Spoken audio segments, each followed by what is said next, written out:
It appears Topuria is still firmly in the conversation for a possible title fight against Makhachev, and interestingly, Islam himself seems open to it.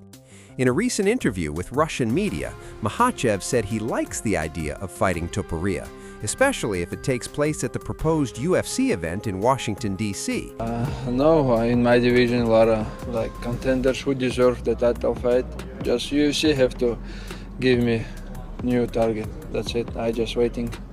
There has been a lot of talk about a potential fight between you and Ilia Topuria. How do you look at that situation? Yeah, I like this idea. If UFC want, I know a lot of MMA fans want this fight.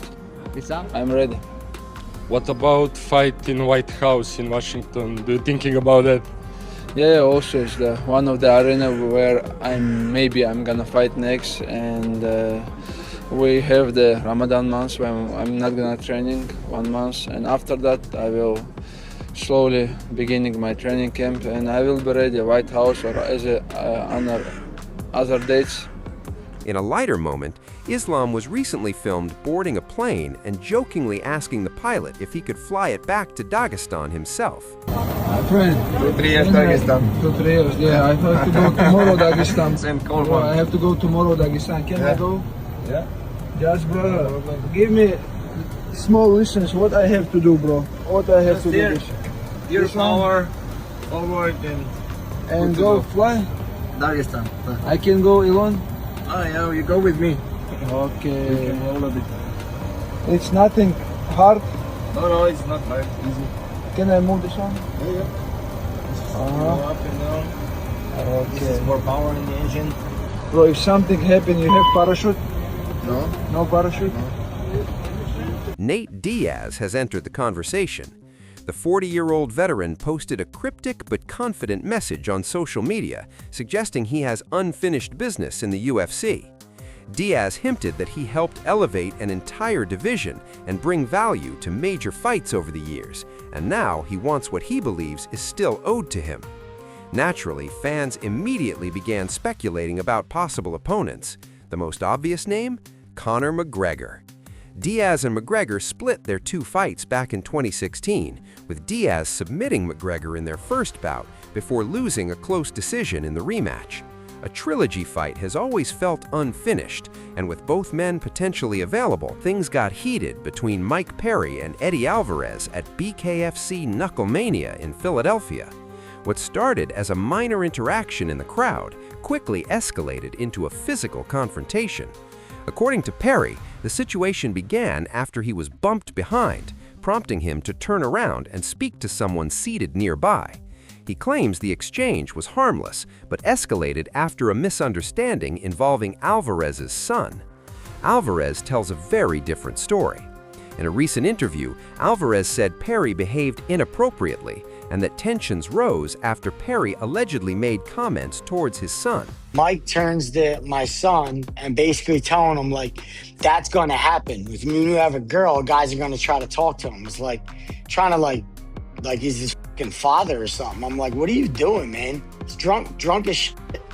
And then he tells my son, he tells Eddie that he should do something about it. If he didn't like it, he should do something. So a 130-pound kid should do something to Mike Perry if he didn't like him trying to talk to his girl. And then he turns to me and says to me, hey, I'm sorry, I know I'm wrong, but I think you should do something about it. To my face like that. What the f am I supposed to do? You're a mess, drunk mess, trying to bitch up my son, trying to talk to a teenage girl. My whole family's here. My son Anthony's there. You put me in a real bad spot, like terrible spot as a father. I used to like Mike Perry. I used to think the whole thing was an act, and I liked it. I liked the act of Mike Perry, the wild dude who does wild shit. And I thought maybe he just put it on for the camera, but it's not. He's an absolute fucking scumbag. No man leaves his wife at home to take care of kids and then tries to talk and pick up teenage girls at an event while his wife ain't around. His wife's home, cooking, taking care of the kids. Like, Like, what are you doing? Perry responded online, calling Alvarez's claims false and suggesting that witnesses would back his side of the story. He also hinted that legal action may be considered depending on how the narrative develops. As of now, it's a he said situation, but it's clear the bad blood is very real. Joaquin Buckley recently fired shots at boxing stars Terence Crawford and Shakur Stevenson after they suggested that boxing would always remain bigger than MMA. Buckley took offense, arguing that MMA fighters operate in a more complete combat environment. Crawford responded by dismissing Buckley's comments and questioning why anyone is even talking about street fights in 2026. That led Buckley to double down, but instead of pushing the street narrative further, he proposed something more professional. Buckley publicly invited Crawford to spar in Las Vegas on March 7th. He said he's willing to step into a boxing ring and test skills. You know, Bud talking crazy, acting like he gonna, do something, in the streets, man. He gonna keep a switch. He gonna need a switch if he playing with me. We ain't finna do this in the streets. That was some good, deflection, He didn't really wanna answer what I really asked him, and that's to get that work. We can keep it out of the streets, we ain't gonna be playing like that. Don't nobody make it back home. Let's get in the ring. Let's spar. You already know you be out in Vegas a lot of times. You spar up at the Apex, you work up at the Apex. I think it'd be fun. I think the whole world would love to watch. We can go live, we can have some fun with it. I know you still train just for the lifestyle. I know you still spar, I know you still get that work in. I know you still train. I see Shakur, he thinks something funny. But at the end of the day, right, let's find out. Because I'm dead serious about that. It's real cute that you talking about, what happened to tough guys on the street. But at the end of the day, man, we in the toughest sport in the world, right? And that's combat sports. So let's see who the best fighter. I ain't street certified. I'm gonna tell you out there right now, And I heard Bud got popped one time, right? Somebody say you want payday. This ain't got nothing to do with payday. I'm willing to do this for free. Bar dummy. This is an open invitation to Bud Crawford. Let's do it at the Apex. I'm gonna try to make my way down to Vegas March 7th. Let's do it then. But I know a lot of guys, when I get out there, it's gonna be all that talking. Oh man, you talking crazy. You said you gonna try to kill Shakur. Like, no, I just gave an example. If we was to fight in the streets and it's 1-on-1, exactly what would happen. I do see myself transitioning over to boxing. Said fight, then in MMA. Nah, they not gonna do it. Yeah, I know a lot of boxers will never do it. And it ain't because of the money. It'll be too big of a risk. Like I said, March 7th, I'll be out there at the Apex.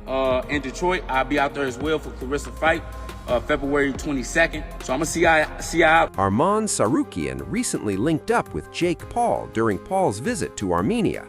The two were seen spending time together, with Tsarukyan welcoming Paul to his home country. Real Russian dress that you got. I'm gonna wear it outside. You can either kill the zebra. Yeah. There is a zebra. I wish I could meet Jake.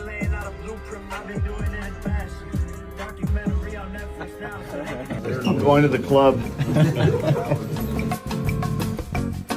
Let's go. He's not gonna wear the warm jacket. It's warm. It's warm. Beyonce, she got a match with head, and he's gonna be next Olympic champion. Okay. Welcome to Armenia, bro. Thank you, man. Thank you. It's been the best. There's a ranch. You pay money for any animals you kill, like there's someone for Geoff Neal has opened up publicly about a 5-year battle with addiction. The ranked welterweight admitted that drugs and alcohol controlled his life for a significant stretch of his career, even while he remained active and competitive in the UFC. Neal revealed the longest he stayed sober during that period was about 2 weeks, typically leading up to fights. He admitted he often entered camps underprepared and not in peak shape, yet somehow managed to stay ranked in one of the UFC's toughest divisions.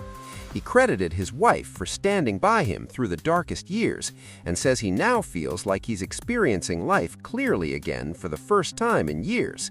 It's a powerful reminder of the unseen battles fighters often face outside the cage. Michael Venom Page has voiced frustration with his upcoming matchup at UFC London. Since signing with the UFC, MVP has had mixed results, but remains one of the division's most recognizable names. However, he's been matched against Sam Patterson, a rising but unranked prospect. MVP admitted he was surprised by the booking. Not only does he view the opponent as lower in the rankings than expected, but he's also trained with Patterson before. MVP suggested the matchup doesn't significantly elevate his position, and he's uncertain where he stands with the promotion. Fight, not one that I expected or was even looking for. It's a bit more annoying for me because it's not just an opponent that feels like a bit further down the ladder. He's also somebody that I've worked with before as well in preparation for other fights, so I know him well. So it's another reason why he kind of just didn't really want to have this fight. So yeah, it's definitely not the fight I was looking for. I have a lot of respect for Sam as well. I'm a fan of his as well, kind of, you know, watching him grow. So it's definitely something I didn't believe I was going to have to be, you know, let's say in his way, in his career, in his progression. Yeah, definitely, it's just definitely not a fight that I wanted. So, and I'm kind of not sure what the UFC want or even feel, or even how they feel about me and my style. So yeah, it's a difficult one to really analyze how I move forward from this, because like I said, this fight, I don't feel like it does too much for me, even winning a fight, outside of getting a highlight reel that makes them maybe want to, you know, push me a bit more. But I definitely don't feel like I'm in good favor with the UFC at the moment. Jailton Almeida's UFC run has reportedly come to an end. Once ranked as high as number 6 and considered a potential title challenger, Almeida has now suffered back-to-back decision losses. After his most recent defeat at UFC Vegas 113, the promotion decided to part ways with him. The decision sparked debate online. Critics argued that Almeida's wrestling-heavy style made some of his fights difficult to watch. Supporters countered that his record before the recent skid justified another opportunity, especially considering some heavyweights with longer losing streaks remain employed. Whether you view the cut as harsh or justified, it underscores how competitive and unforgiving the heavyweight division can be. Make sure to like the video, subscribe to the channel,